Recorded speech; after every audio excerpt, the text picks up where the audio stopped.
अगर रफीला साहब, अब ये जो सूरत हाल है आज़ाद कश्मीर की, तो इस सूरत हाल में जो मैंने जो सुना है या मुझे जो बताया गया है वो ये है जी कि अभी भी आपकी पार्टी के कुछ रहनुमा जो हैं वो रास्ता तलाश कर रहे हैं कि मुज़ाकरात का सिलसिला दोबारा शुरू किया जाए, लेकिन जो मुस्लिम लीग नून है वो अब फिलहाल मुज़ाकरात करने के लिए तैयार नहीं है।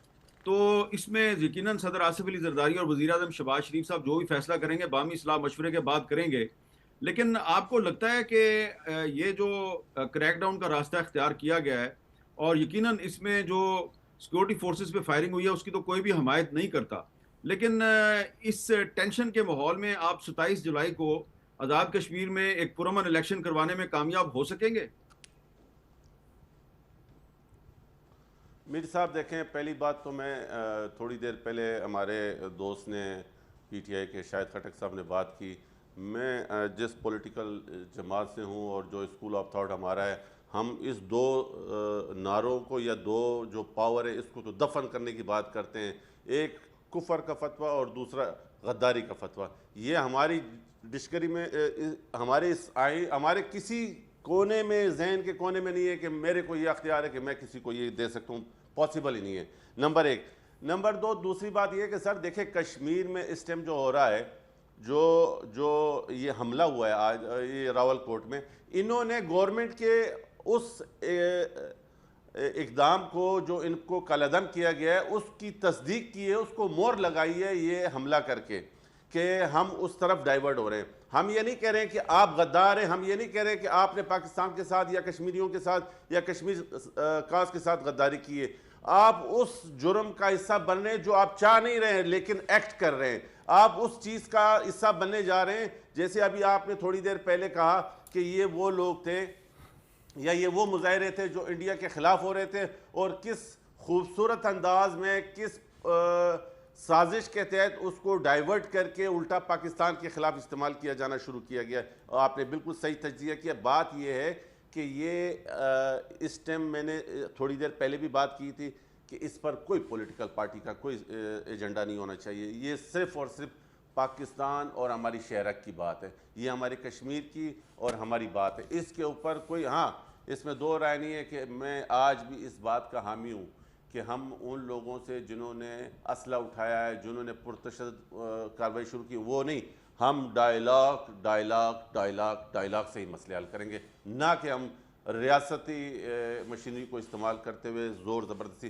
डायलॉग से ही मसले हल होंगे, आगे भी जब भी होंगे ये मसले। लेकिन यहाँ पे एक सवाल है ना अगर रफीला साहब, कि अब तो कालदम अवामी एक्शन कमेटी पे जी पाबंदी साहब, लगा दी गई है, और पाबंदी भी जो है वो लगाई है फैसल मुमताज राठौर की हुकूमत का ताल्लुक पीपल्स पार्टी से है।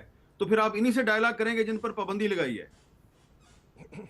नहीं नहीं नहीं नहीं नहीं नहीं, देखें ना, बात ये नहीं, मैंने मेरी बात को थोड़ा सा, मैंने मीर साहब आपको कहा कि ये वो लोग जो लोग पहले से ही गैर महसूस तरीके से, मैं नहीं किसी पे इल्ज़ाम लगा रहा कि कोई बाशऊर आदमी जिसने पाकिस्तान में आंख खोली और वो किसी का अलाकार बन जाए, किसी ऐसे दुश्मन का जो हमारा अजली दुश्मन हो, नहीं, ये वो लोग हैं जो गैर महसूस तरीके से उनके हाथों में चले गए। मैं उनकी बात नहीं कर रहा। मैं कश्मीर में हर कश्मीरी के साथ बैठ के डायलॉग करने के लिए तैयार हूँ, उन लोगों से हट के जो पुरतशद्दुद वाक़ियात में शामिल हैं। जी डॉक्टर साहब कुछ कहना चाह रहे हैं? जी डॉक्टर साहब। गद्दार का लफ्ज़ तो, गद्दार का लफ्ज़ मैंने भी किसी के लिए इस्तेमाल नहीं किया अपनी गुफ्तगू में, लेकिन मीर साहब मैं एक मिसाल देता हूँ।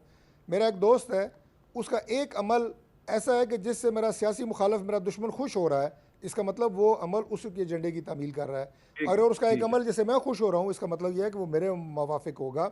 इनका ये अमल इंडियन एजेंडे की तकमील कर रहा है कि पाकिस्तान से कश्मीरियों के हक राय दही को ख़त्म किया जाए 22 से 23 लाख। ये बात हम कर रहे हैं। दूसरी बात, कैटेगोरिकली मैं आपको बता रहा हूँ कि मुज़ाकरात के दरवाजे बंद हो चुके हैं। वो तब तक खुले थे जब तक इन्होंने हथियार नहीं उठाए थे और स्टेट ऑर्गन्स पे, स्टेट मशीनरी पे, लॉ इन्फोर्सिंग एजेंसीज पे फायरिंग नहीं की थी। उनके चेहरे तक मस करने की इन्होंने कोशिश की है। मुज़ाकरात बिल्कुल नहीं होंगे। तीसरी बात, मीर साहब, झूठ ये फैलाया जा रहा है 60 अरब रुपया कश्मीर की अपनी तमाम रिसोर्सेज से आमदन है साल की, 325 अरब रुपया गवर्नमेंट ऑफ पाकिस्तान देती है। इससे ज़्यादा भी ज़रूरत होगी तो हम देंगे। कश्मीर हमारी जान है, हमारी शारग है। लेकिन उसके बावजूद आप ये प्रोपेगेंडा वहाँ पे फैलाएं कि हमारे रिसोर्सेज पाकिस्तान ले गया, हमारे रिसोर्सेज ख़त्म हो गए हैं, ये सच नहीं है। कि कश्मीरी नौजवानों को भी बताना पड़ेगा कि हकाइक क्या है। पाकिस्तान आपके साथ है, पाकिस्तान आपके लिए जंगें लड़ रहा है, आइंदा भी लड़ेगा इंशाल्लाह ताला। चले ठीक है जी, शाहिद खटक साहब आखिरी अल्फाज। मीर साहब, कश्मीर का इशू बड़ा सेंसिटिव है।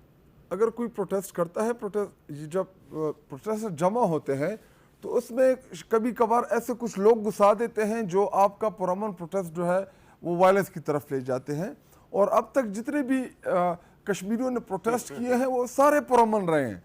तो ऐसा ना हो कि जिस तरह 9 मई को तहरीक इंसाफ के खिलाफ एक साजिश की गई कि हमारे पुरअमन प्रोटेस्टर्स को आगे धकेला गया, सेम कश्मीर के अवाम के साथ जो इस वक्त अपने आईनी हकूक के लिए वो जो जदोजहद कर रहे हैं, देखिए उनके सारे मुतालिबात जायज़ भी नहीं होंगे, उनके सारे मुतालिबात माने भी नहीं जा सकते। वो दूसरे के आईनी हकूक को खत्म करने की जद्दोजहद कर रहे हैं। लेकिन उनके जो दूसरों के आईनी हकूक को खत्म करने की जद्दोजहद कर रहे हैं, अपने आईनी हकूक की जद्दोजहद जो जेन्युइन इश्यूज हैं उनको वो एड्रेस 22 करना, लाख लोगों के आईनी हकूक को खत्म करने की बात कर रहे हैं। डायरेक्टली फायर मार देना, लोगों को ऊपर तशद्दुद कर देना, ये हुकूमत का वतीरा बन चुका है। पहली दफा ये नहीं कर रहे। ये जिधर भी प्रोटेस्ट होता है इन्होंने डंडा, सोटा, आंसू गैस, गोली, ये बस इन्होंने हर वक्त ये तैयार रहते हैं इन चीजों के लिए, क्योंकि गैर जमहूरी लोग हैं, मुसल्लत शुदा लोग हैं।